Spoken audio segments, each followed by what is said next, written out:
Good morning, my fellow yogic travelers. I'm mighty glad to be alive today, and I hope that you are too, as we continue to live, laugh, love, learn, linger, and live the life we love. The law of attraction. I'm going to beat this horse to death. I'll continue to understand it myself and pass it on for those who can possibly gain benefit from it. Basically, it says that each one of us is a magnet, attracting to ourselves all that we think, feel, speak, and act. Whatever you stay focused on is what you draw to yourself. So I give attention to what I want and not what I don't want. That's how I gain a new perspective about what I want. Everyone has an inner guidance system that sets forth continual, deliberate intentions about what you want. So focus on the thoughts that bring you joy. Then you'll be powerful to attract that.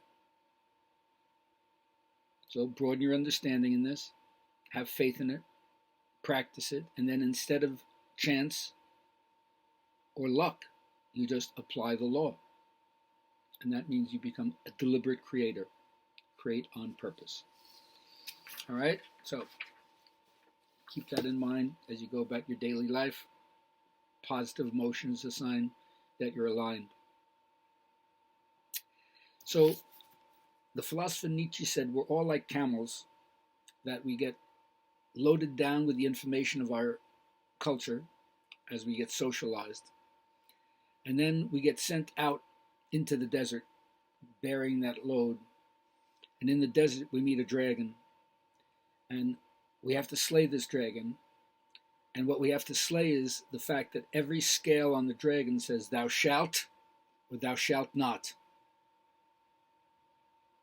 And if you're able to slay that dragon and those teachings that condition you to tell you what you should and shouldn't do, then you become a wheel rolling under its own initiative. I guess you become like your own person. And of course, in the Eastern philosophy, experiencing your identity with the divine is not blasphemy. It's not heresy. It's a sign that you finally woke up. You become enlightened. You become self-realized. Whereas in the West, the closest thing you're allowed to have is a relationship with the deity, but not to claim that you yourself are divine. And of course, by saying that you're divine, it doesn't mean that you yourself singly created the universe and everything else in it. It just means you understand you're a chip off the old block, and that the only difference between the living spirit and yourself is degrees of quantity, how much spirit can come through. But qualitatively, we're all spirit. Everything is made of spirit. There isn't anything that has form that isn't part of the spirit, even though the spirit itself is universal, indivisible, and beyond any kind of categorization. So through our life is how we seek and embody the divine. First, we recognize it as something outside ourselves and the miracle of existence. And then, of course, you internalize it and realize it's within yourself. So the ultimate riddance is to get rid of the life that you think you've had planned for yourself, to have the life that's actually waiting for you. So we don't mistake living the spiritual life with any specific form. Like they say, not all who say, Lord, Lord, will be saved. It has to do with the way you comport yourself with compassion, care, and love for other people.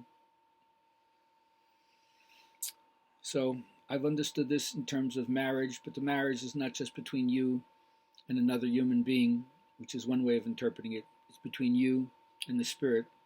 And it isn't just a love affair, it's an ordeal. You got to yield time and time again to giving in. But you give in to the relationship, not to the other person. And that's what causes you to grow. That's life fostering, life enriching. It doesn't impoverish you by living a life where you're constantly giving. Au contraire. So find the thing that hits you below the thinking level, out of the verbal mind, the thing that gets you in your guts. That's what's going to make you really feel life. And it's not only the joy, it's also the pain that's in life. And you have to embrace it and say yes in the heart of darkness. Joyful participation in the sorrows of the world, as Joseph Campbell says. So, you want to find the insecure way? Go after money. You want to find the secure way?